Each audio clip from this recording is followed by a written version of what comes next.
Welcome, I'm Kriti Mehta and you're watching the China Report on NewsX World. Let's take a look at the top headlines this hour.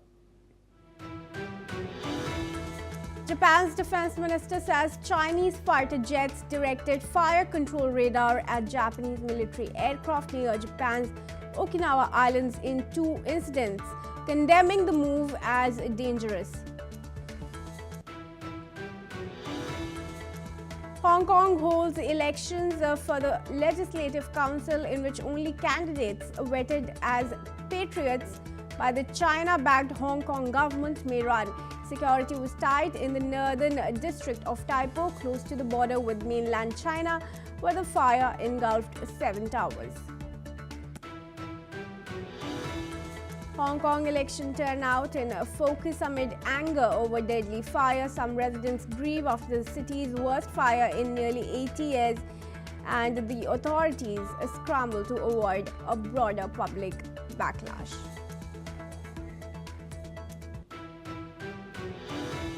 China to carry out military missions in Yellow Sea from today to December 14, a mission to also be carried out in parts of the Taiwan Strait.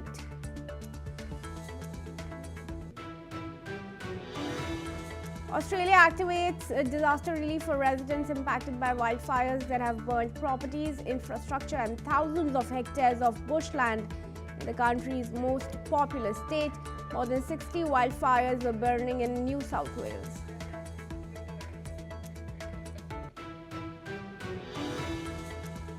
German Chancellor Friedrich Merz, who visited Israel for his first visit since taking office, reaffirmed Berlin's support after traditionally solid ties between the two countries were shaken by the Gaza war.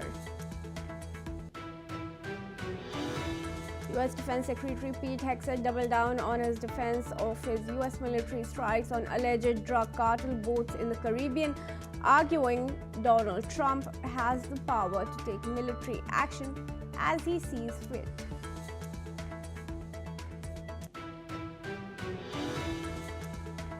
Tesla's Elon Musk says European Union should be abolished after X slapped with $140 million fine for violating Digital Services Act. The penalty was imposed for alleged violations of the European Union's strict content and transparency rules.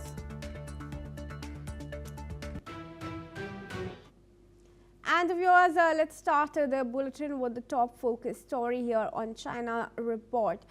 Now, Japan is condemning what it calls a dangerous and provocative move by China after Chinese J-15 fighter jets twice directed fire control radar at Japanese military aircraft near the Okinawa Islands. Defense Minister Shinjiro Koizumi says the radar locks went far beyond what's required for safe aviation and signaled a potential attack, prompting Japan to lodge a formal protest with Beijing. Now, the incidents occurred as China's Liaoning aircraft carrier group maneuvered south of Okinawa, adding to a surge in Chinese naval and coast guard activity across East Asian waters. Tension between the two nations have already been rising over Taiwan, with Japan warning it may respond if Chinese actions threaten its security.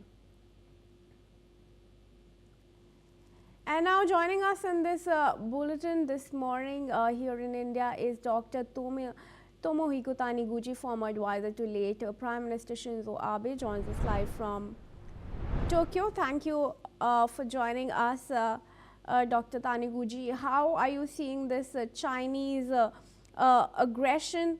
And of course, Japan has issued a strong reaction, but what more is expected from Japan? I am not sure whether the Chinese pilot was acting on direct orders from above. But the pilot probably felt certain he wouldn't get in trouble for doing something like that. These days in China, there's a common line. We have absolute justice and Japan will forever be a villain. That kind of thinking is what heads to what leads to this behavior, almost like a prankster looking for a thrill. Sure. Can we expect any strong statement coming in from the top leaders of Japan following this incident?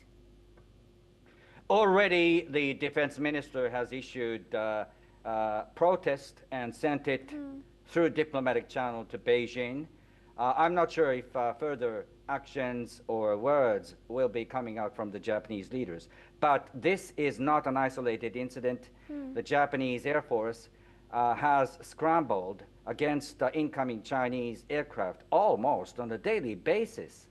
And sometimes the Chinese aircraft intentionally flying in front of Japanese aircraft and giving engine exhaust directly to the Japanese aircraft and Japanese pilots. So this sort of behavior is a common pattern these days. There's also concern in Japan about Chinese naval vessels. China is deploying a large number of naval and coast guard ships across the East Asian waters. How is Japan going to respond to that? Again, since 2008, scarcely a day went by without Japan witnessing incoming Chinese vessels. The number you see these days is much greater than before, but well, it's almost on a daily basis the Japanese have had to respond. On the surface, it is not the Japanese Navy, but the Japanese Coast Guard, but never once has Japan caused any accident, anything wrong, and primarily because the skills that they have developed, the Japanese Coast Guard and Japanese Self-Defense Forces have developed is quite something. So they have caused no trouble. The restraint takes skills, and I think it's going to be the case in the future. And I should say the Chinese should not take this lightly.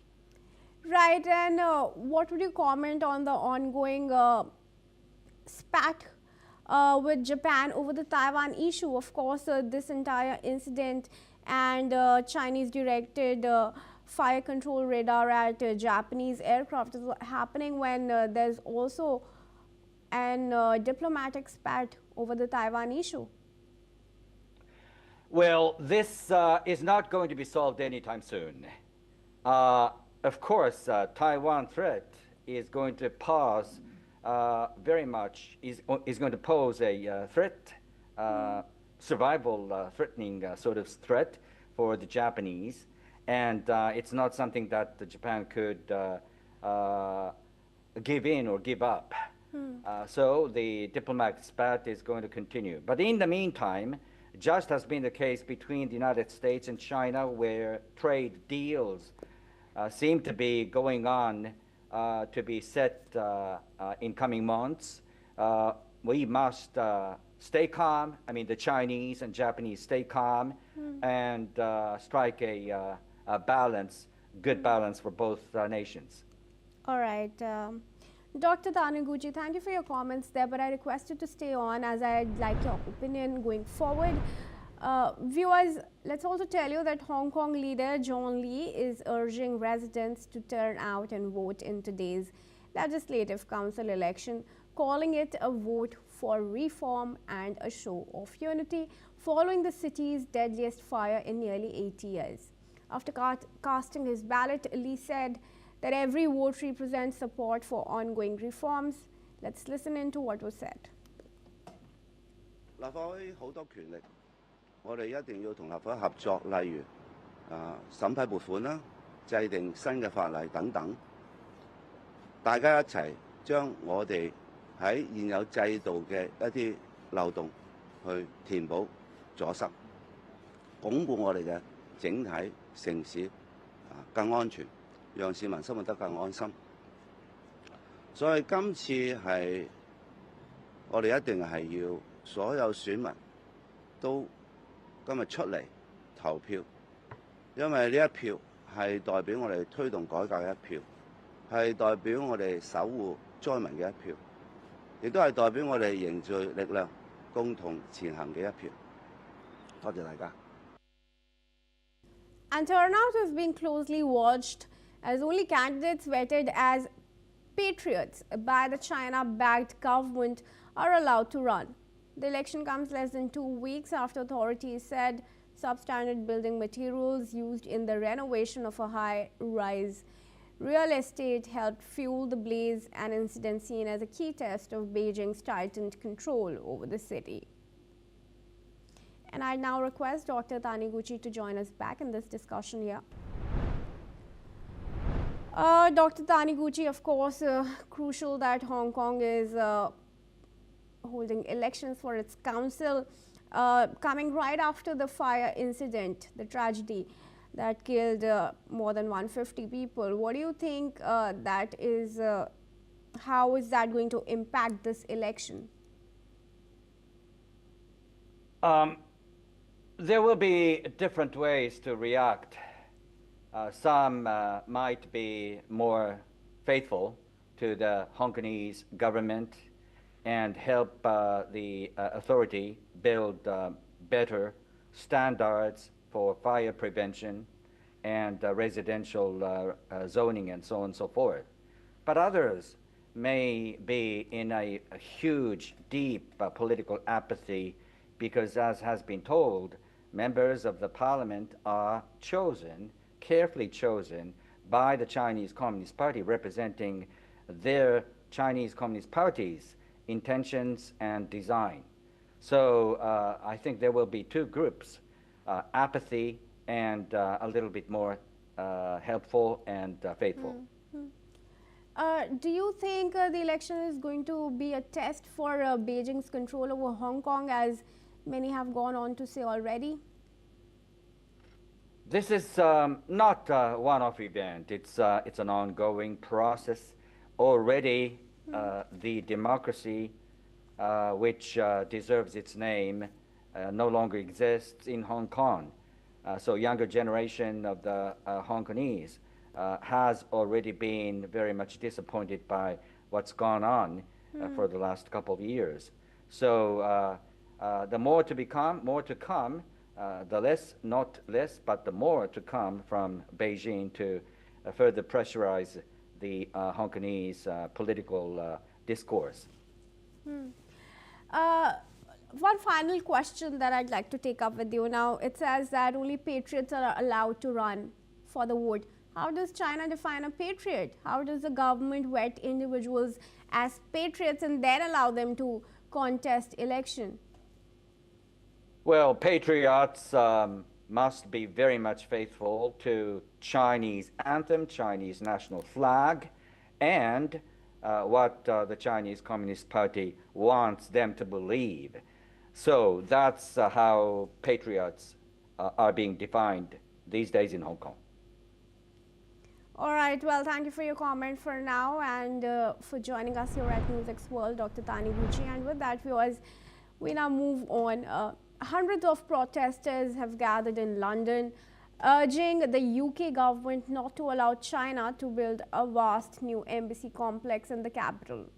The site, once home to the historic Royal Mint, was purchased by Beijing in 2018 for a reported $327 million, but years of delays have stalled approval, with the latest decision now set for January 20th. Demonstrators say the proposed embassy could become a hub for surveillance and intimidation, particularly targeting Hong Kongers living in the UK. One doctor originally from Hong Kong warned that activists fear the compound could be used not just for espionage but even for unlawful detentions. The government has not commented on the renewed concerns, but campaigners are urging the UK government to block the project entirely. Andrew KP Leong, independent China strategist, joins us live from Hong Kong now. Thank you, Mr. Leong, for joining us here at NewsX World. How are you viewing this development with the continued protests in London over this Chinese embassy buildings. Strong voices are coming in as to how this building could potentially be used, against for surveillance particularly. Respond to the protests in London. I've been based in Hong Kong for a long time as a Hong Konger. I strongly oppose your inviting a Japanese author or scholar to comment on Hong Kong political elections, which he knows nothing about. Because I was born and bred in Hong Kong for a long time, even predating the I was born here before the People's Republic of China. I was born in 1945. So I know Hong Kong much better. And then under the Hong Kong's constitution, the one man, one vote was introduced by Beijing, not in the joint declaration. And under the one man, one vote elections, Hong Kong was given to choose its leader for the first time in so many decades of colonial rule. But then the election must be based on pre-screening, in the sense that these candidates must be trusted by Beijing, because under Hong Kong's part of China now. So any leader must work with Beijing. But it doesn't mean that there is no competition. There is now over 150 candidates electing for about 60 or 70 seats.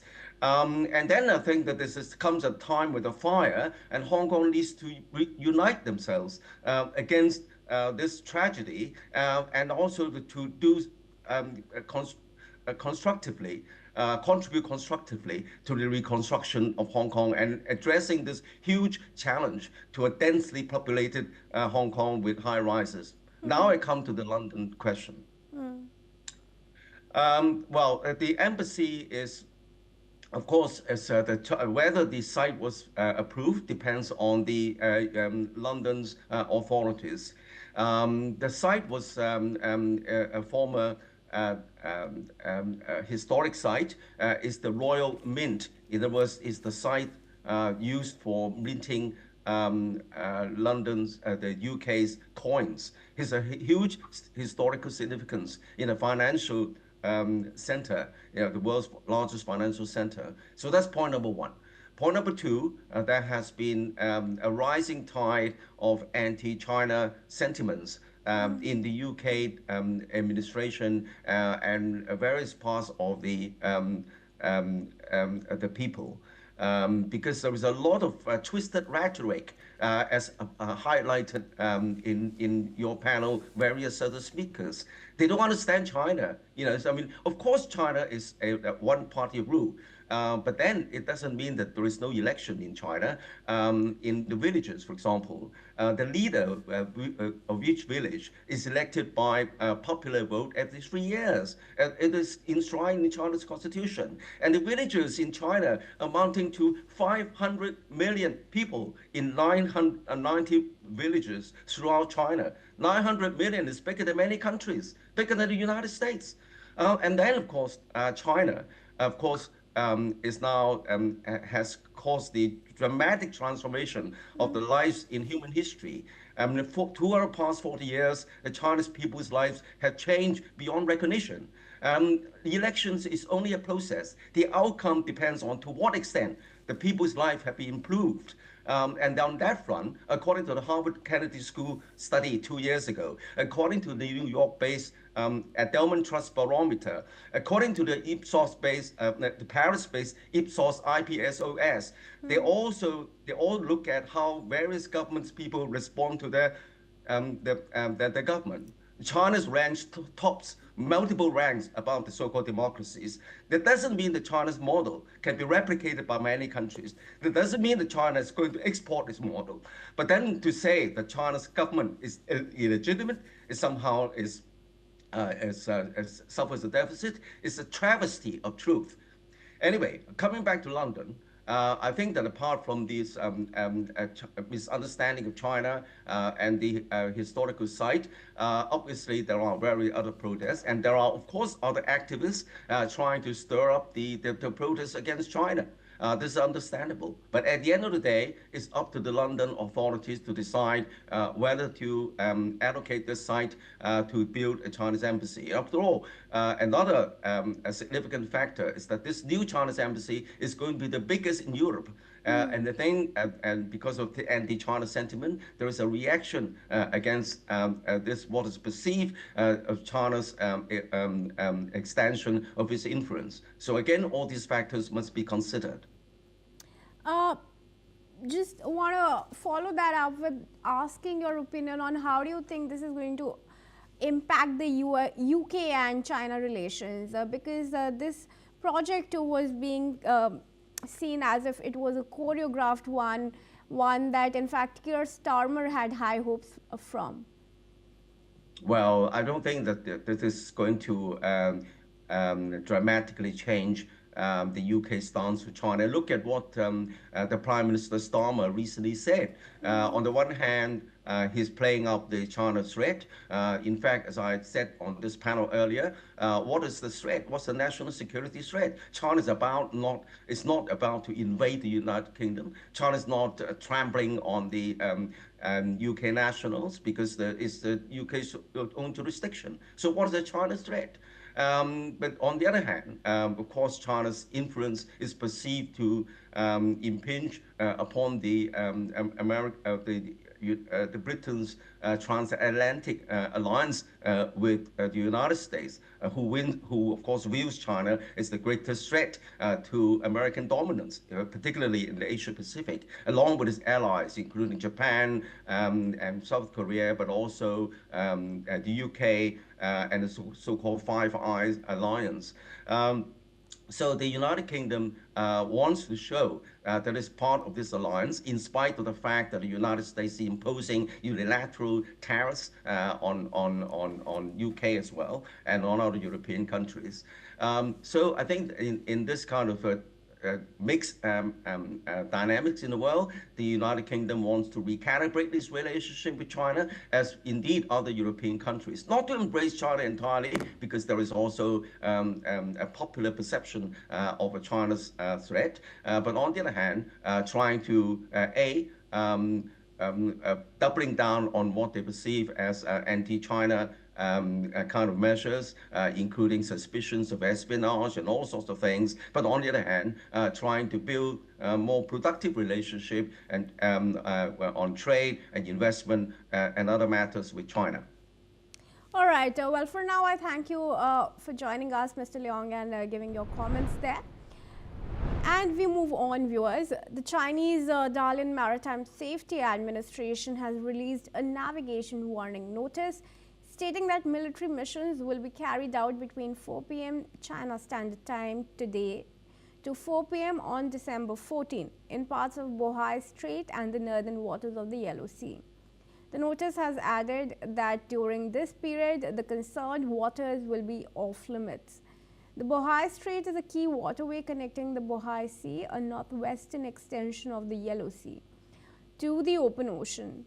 It separates China's Liaoning and Shandong peninsulas and is known for a massive proposed undersea tunnel project linking Dalian and Yantai to boost regional economy and transport.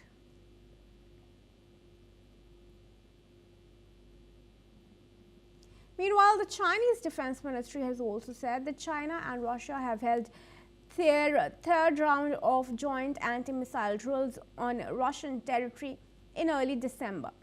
The minister has added that the exercises were not targeted at any third party in response to any current international situations. Russia and China signed a no-limits strategic partnership shortly before the Russia-Ukraine war started in 2022, pledging to conduct regular military exercises to rehearse coordination between their armed forces.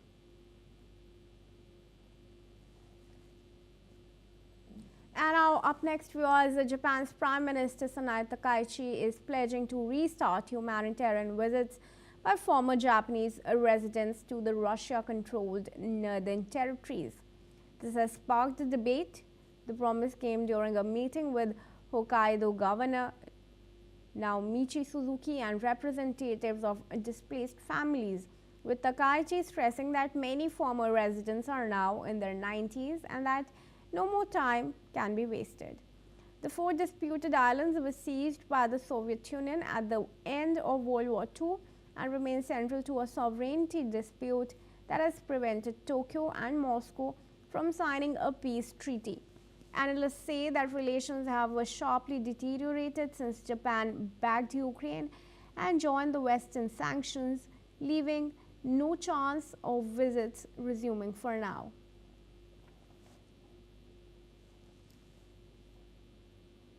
And that's a wrap on the China Report. Keep watching NewsX World for more news updates from around the world.